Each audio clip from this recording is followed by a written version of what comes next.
Bonjour et bienvenue à cette capsule sur la recherche assistée par intelligence artificielle dans EBSCO. On va voir aujourd'hui comment poser une question de recherche dans une banque de données sur EBSCO en langage naturel comme on la poserait à un ou une collègue.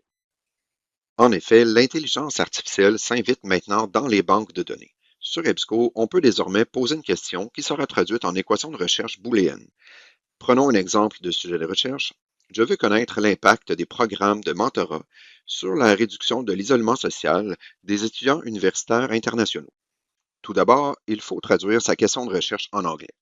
La recherche en langage naturel est plus performante si la question initiale est posée en anglais.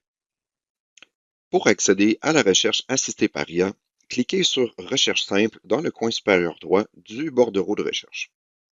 Inscrivez votre question de recherche en anglais dans la boîte de recherche.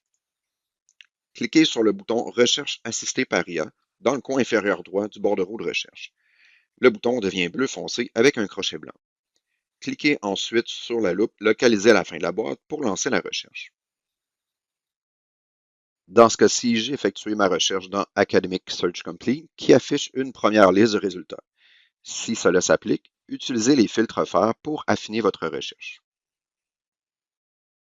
Lors d'une recherche en langage naturel, l'intelligence artificielle identifie les concepts clés présents dans la question, les développe avec différents mots-clés et combine le tout avec les opérateurs appropriés. Cliquez sur Afficher la requête affinée pour savoir comment la question posée a été interprétée en stratégie de recherche booléenne.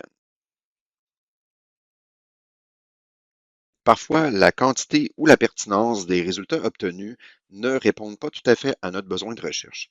Il faut alors adapter la question posée en langage naturel pour ajuster le tir.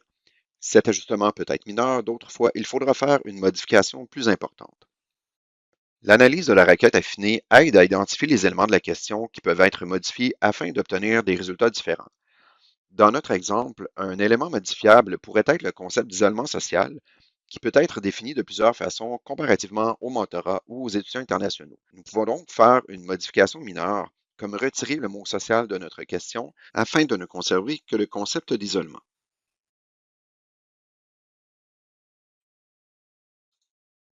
Une nouvelle recherche nous donne 25 résultats. Une autre option plus conséquente serait de retirer complètement le concept d'isolement de notre équation. L'idée d'isolement serait alors utilisée comme un critère de sélection à la lecture des titres et des résumés des articles obtenus. Une nouvelle recherche sans le concept d'isolement social nous donne un total de 163 résultats.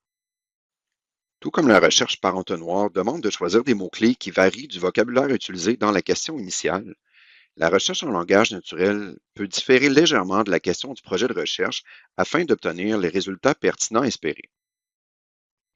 Une autre situation qui pourrait survenir est un trop grand nombre de résultats pour notre besoin. Il est alors possible d'utiliser les filtres offerts afin de réduire les résultats de recherche. Le filtre date de publication et le filtre revue académique relu par un comité de lecture sont simples, fiables et rapides à appliquer. Attention, le filtre texte intégral n'est pas recommandé puisqu'il limite les résultats à ceux dont le texte intégral est hébergé directement sur la plateforme EBSCO et retire les résultats accessibles grâce aux autres ressources offertes au service des bibliothèques.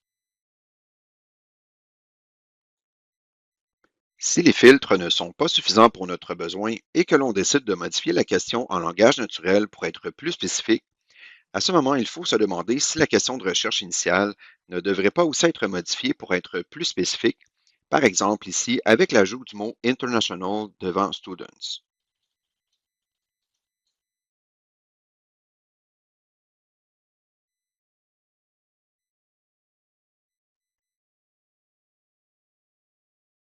En conclusion, la recherche en langage naturel offerte dans les banques de données sur la plateforme EBSCO permet de trouver rapidement des articles scientifiques.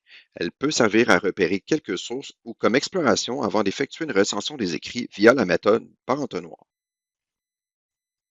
Pour toute question sur la recherche dans les banques de données, n'hésitez pas à joindre notre équipe en communiquant avec l'une des quatre bibliothèques de l'UDS par courriel à info.biblio@usherbrooke.ca ou encore à l'aide de notre service de clavardage.